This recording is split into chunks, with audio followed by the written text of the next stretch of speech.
La grande interview sur CNews et Europe 1. Mon invité ce matin est député Rassemblement national de la Somme. Il est également président délégué du groupe RN à l'Assemblée. Bonjour et bienvenue Jean-Philippe Tanguy. Bonjour, merci pour votre invitation et bonne chandeleur à tous.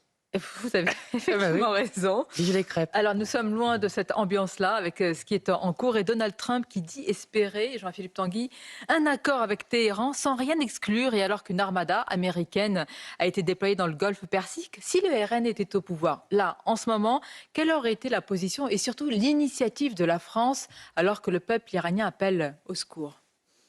Nous aurions été dans une grande prudence parce qu'effectivement, quand vous avez une jeunesse et un peuple qui est si courageux, qui se lève pour sa liberté, encore une fois, qui fait face à une répression aussi terrible, on a évidemment tous envie de les aider. Mais une intervention militaire est toujours dangereuse dans cette région en particulier. Ça n'a jamais fonctionné. On n'a jamais réussi à libérer un peuple militairement par une force étrangère. Donc nous verrons effectivement ce qui est fait. En Ah tout bah, cas, c'est une position attentiste d'attendre que les Américains... c'est La pas. France n'a-t-elle pas une Ah non, dette moi j'ai pas dit que les Américains par rapport à devaient l'Iran? faire ce que la France ne devait pas faire. Les Américains, ils le savent, hein, que ce soit l'Irak ou ailleurs, l'Iran aussi, parce que l'histoire des interventions américaines ou britanniques en Iran, c'est pas un chemin de rose, c'est moins qu'on puisse dire. Ça C'est dépend. extrêmement Pour frapper les sites nucléaires, Oui, c'est autre chose, oui. tout à fait, mais c'était pas une intervention contre le régime. On a l'histoire des interventions contre un régime politique en Iran des Mhm. anglo-saxons. Malheureusement, la dernière fois, ça avait justement abouti d'une manière indirecte mais certaine à l'instauration de la dictature Mais alors islamiste. que faire? Donc on sait, Parce il qu'une y a, il y a position beaucoup, il y attentiste a quand beaucoup il y a quand de même solutions qui sont des une telle solutions qui souffrance ne sont pas impressionnantes au sens de cette époque qui ou ne feront pas des tomber le images. régime des mollahs, quoi. Mais c'est le peuple iranien qui doit faire tomber le Ça régime n'en prend pas le chemin des mollahs. Oui, du c'est tout. bien sûr, c'est extrêmement difficile. Une fois plus, Vous ne pensez un pas que la peuple France a une courageux. dette quand même? La France qui, il y a quelques années, a contribué à installer Khomeini au pouvoir? Une dette, je ne pense pas. En tout cas, on a un Une devoir dette moral. morale. Voilà, on a un devoir moral d'aider un peuple courageux, de soutenir tous les amis de la liberté et Oui, de mais au-delà de l'égalité. l'aspect moral. Mais oui, mais une fois plus, on a envie évidemment d'intervenir, mais c'est La pas aussi France simple que serait ça. impuissante à ce point? Non, c'est pas d'être impuissante, c'est qu'il faut agir avec parcimonie, car agir militairement, ça n'a jamais fonctionné. Voilà, une fois plus, si c'était aussi simple, s'il suffisait de tuer un certain nombre, parce que c'est ça hein, la vérité, un certain nombre de dirigeants odieux et criminels, malheureusement, la vie serait beaucoup plus simple. Ce n'est pas aussi simple.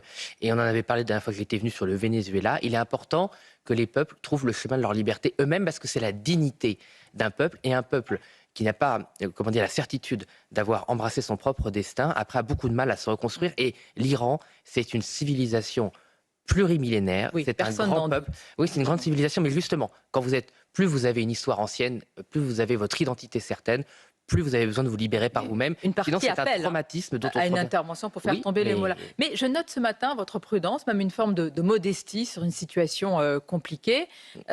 Jordan Bardella, lui, choisit plutôt vertement de critiquer le bilan international d'Emmanuel Macron. Et je vous interroge ce matin, quelle est la colonne vertébrale sur le sujet? Si le patron du RN a affirmé il y a quelques temps, d'ailleurs, avoir toujours dit que l'élection de Trump était bonne pour les intérêts américains, mais pas forcément pour les intérêts français. Et si on remonte un peu plus loin, Jean-Philippe Tanguy, toujours Jordan Bardella, il disait l'inverse, indiquant que les décisions de Trump étaient bonnes pour les intérêts de la France. Alors, quel Jordan Bardella faut-il croire? Ouais, c'est-à-dire la diplomatie, les actions de M. Trump ont aussi beaucoup évolué. Par exemple, sous le premier mandat de Donald Trump, les États-Unis avaient très peu utilisé ce qu'on appelle le droit extraterritorial, que M. Obama avait beaucoup utilisé contre la France, sur Alstom, sur Technip, sur la BNP Paribas, avec une amende de 10 milliards d'euros quand même qu'on avait dû payer indirectement. Et M. Trump était beaucoup plus protectionniste d'une part, mais Oui, mais aussi vous, depuis le début, isolationniste. vous n'aviez pas une position atlantiste ici même, d'ailleurs, vous m'aviez dit très rapidement. Oui, bah, enfin, Donc bon, est-ce que le Jordan Bardella RN, n'a tout jamais, simplement, n'a s'est évidemment converti au jamais été réalisme par à Atlantis. rapport Non, mais au vous président savez, bon, américain? moi j'ai mon parcours aussi. Moi, j'ai bien connu les Américains directement sur le dossier Alstom, dans d'autres secteurs. Je me suis beaucoup intéressé à l'histoire des États-Unis et de la France, et je sais effectivement, je suis dans une position très critique de la part du comportement des États-Unis, en particulier avec la France. Je ne crois pas que Jordan Bardella avait une autre attitude, mais son devoir en tant que chef de parti aussi, c'est d'être beaucoup plus mesuré, pondéré par rapport à la première puissance mondiale. Et il aspirait à être Premier ministre. Vous ne pouvez pas, comment dire, avoir des propos comme de la même liberté que les miens. Moi, je ne suis pas amené à être Premier ministre. Voilà, donc forcément, vous avez des propos qui sont beaucoup plus mesurés quand vous aspirez à être présidente de la République C'est ce comme qui Marine Le explique un Pen. changement de Quand... position. Donc. Non, ce n'est pas un changement de position. Je pense que c'est juste une attitude plus mesurée, des propos plus mesurés en tant qu'aspirant Premier ministre. Et c'est normal d'être Là, ça montre la complexité face aux Mais, relations mais internationales. bien sûr, De la modestie il y a une est de mise. complexité. Et je pense que Jordan Bardella avait exactement la bonne attitude à avoir. Et c'est sûr que quand vous êtes, comment dire, secondaire dans la vie politique comme moi, vous avez une plus grande liberté. Voilà, vous voyez. Ne Non, mais il faut rester à sa place. Ne minimisez Non, mais moi, pas vous votre savez, rôle. il faut rester à sa place. Il faut toujours rester à C'est sa place. important. Vous avez votre compétence sur certains sujets. On va en parler. Par exemple, vous parlez des dossiers Alstom. Il y a quelque chose qui est en cours et qui est très important. C'est un grand révélateur. C'est un fleuron de l'équipement militaire français qui quitte l'Hexagone quand même pour les États-Unis. LMB, c'est le spécialiste des ventilateurs militaires. On le trouve sur les Rafales, les sous-marins nucléaires. Là encore, que feriez-vous pour vous y opposer? Parce que le ministre de l'économie dit... Ne vous inquiétez pas, la production va rester en Corrèze. Il y a ce qu'on appelle une golden share permettant en réalité de bloquer des décisions stratégiques. D'abord, vous y croyez? Non, je n'y crois pas du tout. Monsieur Lescure et la Macronie en général a des liens de grande confusion, pour ne pas dire de soumission aux intérêts financiers et économiques américains. Il est tout à fait possible de bloquer l'acquisition d'une entreprise stratégique, militaire. D'ailleurs, la Direction générale de l'armement a été extrêmement claire en disant qu'il ne fallait pas céder tout ou partie de cette entreprise. Donc le blocage, il est possible. C'est un choix politique de M. Lescure de ne pas défendre une entreprise française. Il annonce que, que ce ne sera pas un sacrifice de notre souveraineté. Vous nous dites que c'est du vent. M. Lescure ne sait même pas ce que signifie le concept de souveraineté. C'est quelque chose qui lui est complètement étranger. Non, oui. mais quand vous avez fait toute votre... Mais c'est un choix. Quand vous avez fait toute votre carrière dans le monde nord-américain, que vous avez été payé toute votre vie par de l'argent étranger. Oh bah là, vous êtes en train de... Mais non, je ne sais pas si la leçon est bienvenue sur l'argent étranger. Elle est totalement bienvenue et je lui ferai, vous inquiétez pas, de toute façon, je l'ai déjà dit en direct.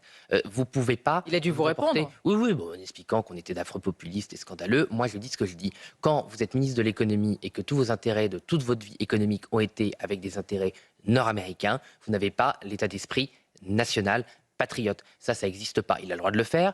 Chacun mène la vie qu'il veut, mais c'est un état d'esprit. Voilà, quand on se dit tiens, je vais toute ma vie, je vais défendre des intérêts économiques nord-américains et pas des intérêts français. C'est un état d'esprit. Est-ce que chacun devrait balayer devant sa porte avant de dire les intérêts américains ou russes ou autres? Est-ce que c'est vraiment du niveau là?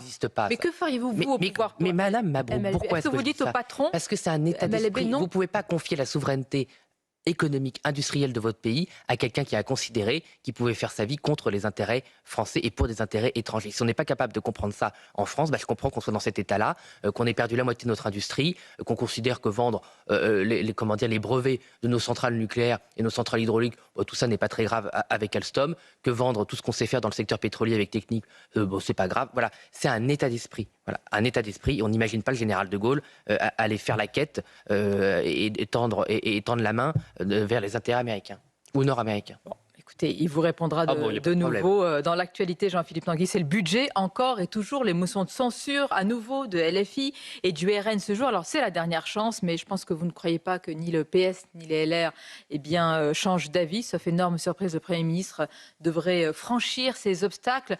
Match plié et budget que vous considérez, j'imagine, toujours aussi néfaste. Très, très néfaste. Hausse d'impôts, hausse de dépenses, hausse de l'endettement, hausse de déficit, donc hausse de la charge de la dette. C'est une catastrophe.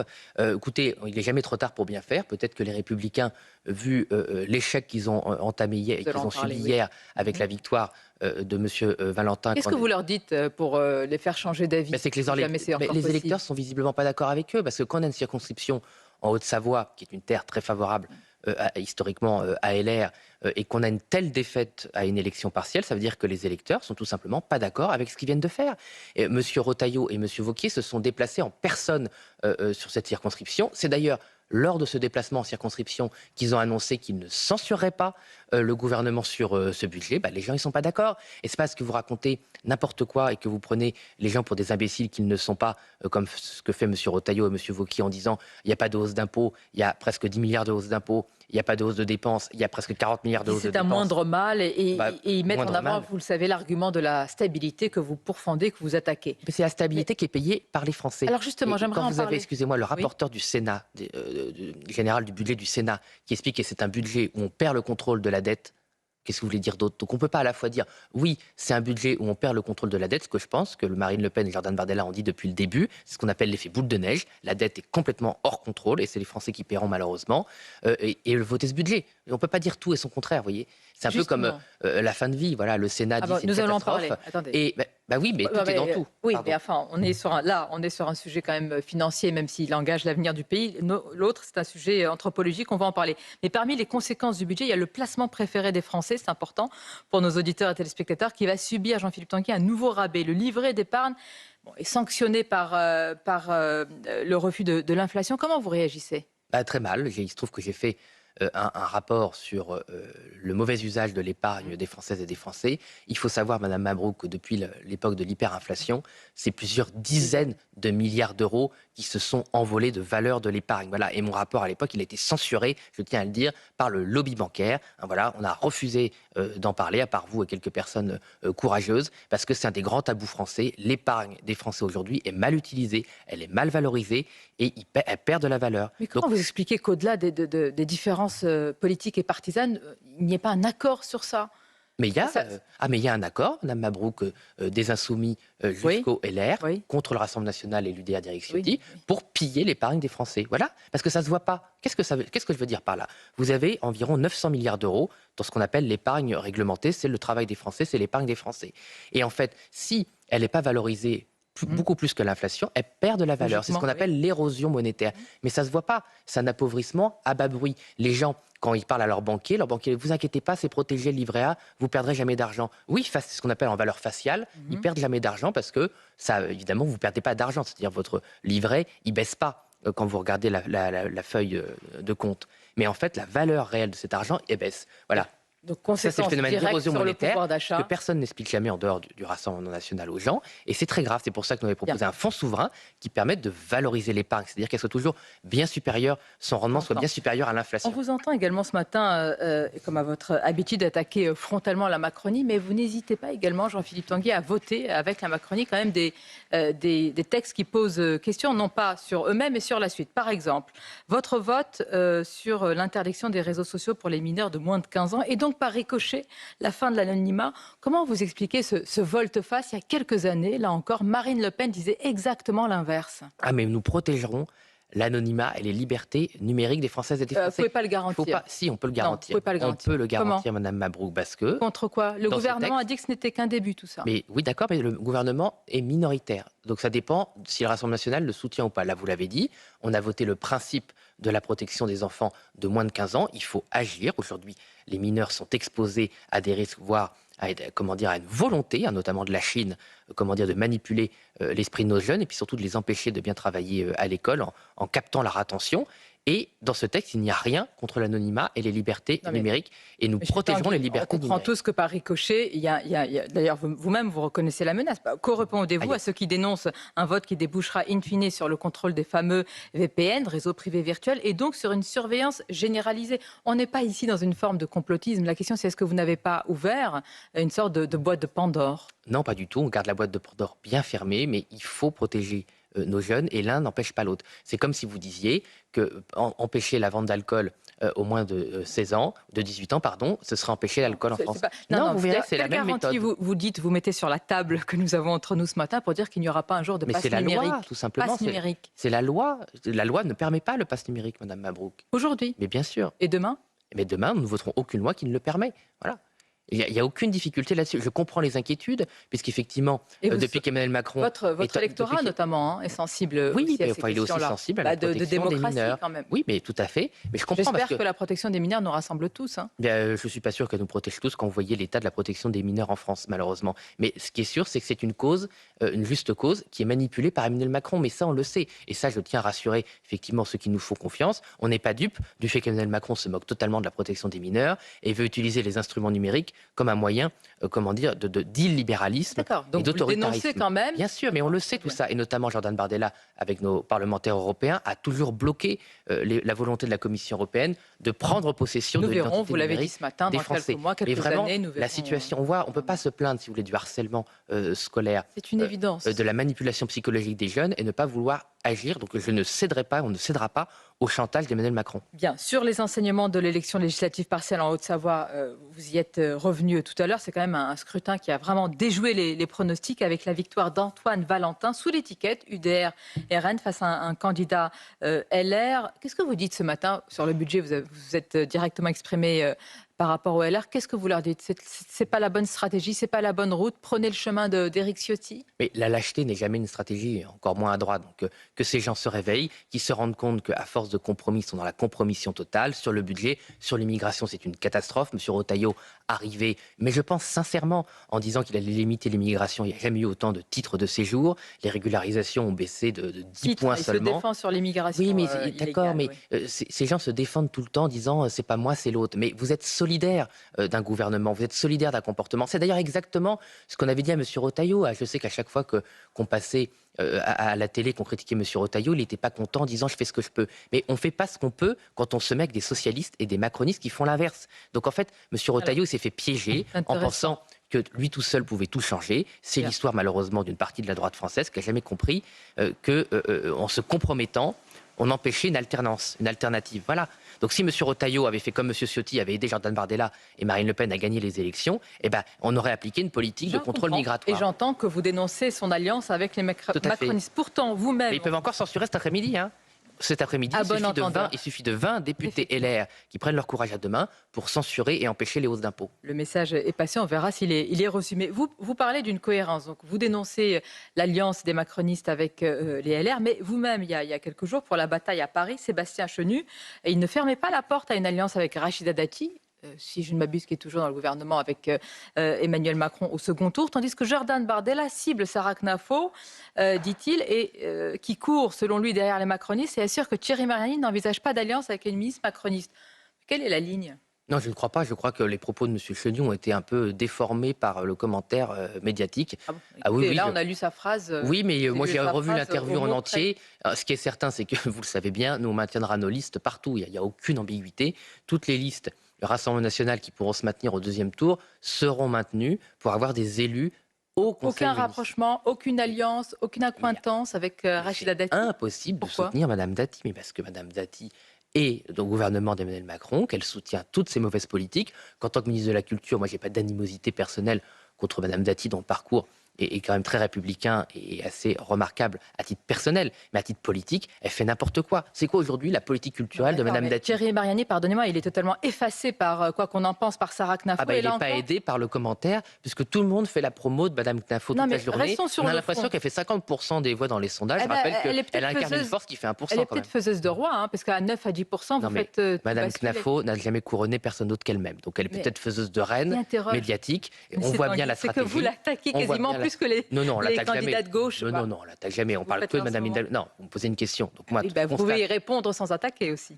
Mais moi, je ne l'attaque pas. Je constate que Thierry Mariani, qui incarne une force politique, qui est la première force politique du pays, malheureusement, est exclu de l'ensemble des médias quasiment, qui se bat courageusement, et que Mme Knafo, qui pèse 1% dans le pays, évidemment, comme tous les autres je suis candidats. sûr qu'il répondra à votre invitation, est invité partout. Mais on nous a fait le même cirque avec M. Zemmour, qui n'existait que pour diviser le camp national et empêcher Marine Le Pen d'être au second tour pour sans doute aider M. Mélenchon. Voilà, donc en fait, Mme Knafo, aujourd'hui, la seule qui peut couronner, c'est Mme Hidalgo, soit sous son incarnation LFI Chikirou, soit son incarnation Molassonne, qui est M. Grégoire. Mais aujourd'hui, ça mène à quoi de voter pour Mme Knafo ? Ça mène à quoi ? Ça mène à rien. Voilà. Alors que Thierry Mariani et le Rassemblement national avec Marion Maréchal, avec les gaullistes, on a noté le rapprochement et la réconciliation avec Marion Maréchal également. C'est une force d'opposition. Mais là encore, quelle cohérence, parce que Marion Maréchal est pour l'union des droites, y compris jusqu'à Édouard Philippe, et vous non. Mais non, mais on a toujours été très très clair. Mais en tout cas, on est pour l'union déjà des nationaux. Donc Marion Maréchal, elle a 3 députés dans le groupe Rassemblement national. Madame Knafo, elle en a aucun. Pourquoi ? Parce qu'on ne peut pas travailler avec Reconquête. C'est pas possible. Ils sont toujours dans la division, dans l'animosité. Moi, je ne tends pas l'autre joue. On n'attaque jamais en premier. Mais quand je vois qu'il y a une candidature dont le seul motif est l'hostilité au Rassemblement national, à Thierry Mariani, à Jordan Bardella et à Marine Le Pen, on ne tend pas l'autre joue et on prévient les électeurs. Après, ils sont libres. Ils sont libres de leur vote, évidemment, mais moi, je les préviens. Voter pour Mme Knafo, c'est voter pour la division des forces et c'est empêcher le moyen de reconquête, de redressement national qu'est ces municipales, parce que ça sert à quoi ces municipales ? C'est bien gérer les villes, mais dans les villes comme Paris, c'est une étape vers la victoire pour la France. Pour conclure, Jean-Philippe Tanguy, je voudrais évoquer à présent un scandale tentaculaire, celui des Epstein Files. Ce sont les documents, échanges de messages et de mails de Jeffrey Epstein, pédocriminel en lien avec les grands de ce monde, qui a mis fin à ses jours et dont le ministère américain de la Justice continue de dévoiler de larges extraits. Sur le volet français, compte tenu de la gravité des faits, s'ils étaient avérés, en tout cas ce ne sont à l'heure actuelle que des mails et des documents, mais on parle là de faits d'une gravité sans nom. Est-ce qu'il faudrait une commission d'enquête parlementaire si le volet français prend vraiment de l'importance? Ah oui, mais nous, on est toujours pour la transparence. Il faudrait déjà que les autorités judiciaires françaises s'en saisissent, c'est quand même leur métier. Et après, on verra. Ce qui est certain, c'est que j'ai vu des attaques indignes de macronistes et d'extrême gauche disant que le Rassemblement national était concerné. Moi, j'ai lu l'ensemble des mails. Précisons les choses, hein, sur l'aspect financier. C'est-à-dire qu'il y aurait eu même des sur l'aspect échanges sur le financier. fait que le FN, à l'époque, avait des échanges pour parler de financement du parti. Hein. Oui, mais même tout ça, c'est largement exagéré. Moi, j'ai tout lu. Tout est transparent, hein. Donc, tous les Françaises et les Français qui le souhaitent peuvent aller voir sur Internet. En fait, on est mentionné de manière indirecte par les pérégrinations de M. Bannon avec M. Epstein. Et donc, il se trouve qu'on est mentionné comme une revue de presse, si vous voulez. Mais évidemment, nous n'avons rien à voir avec ces gens. Et j'espère que justice sera faite sur ce dossier parce que la pédocriminalité, il faut bien le dire, est aussi un des grands tabous des sociétés occidentales où le combat judiciaire n'est souvent pas à la mesure de l'horreur qu'il y a derrière ces crimes absolument abjects. Et franchement, il faut vraiment mettre plus de moyens pour protéger les enfants de ces réseaux pédocriminels. Il ne fait pas de doute, évidemment, que tout le monde vous rejoint sur cette position. Tout le monde le rejoint, mais tout le monde ne le fait pas, malheureusement. Donc il faut mettre les moyens parce qu'en parole, là, c'est trop grave. Il faut mettre des actes. Merci Jean-Philippe Merci Tanguy. à Je vous. vous dis à bientôt et bonne journée. Bonne journée à Merci vous. encore.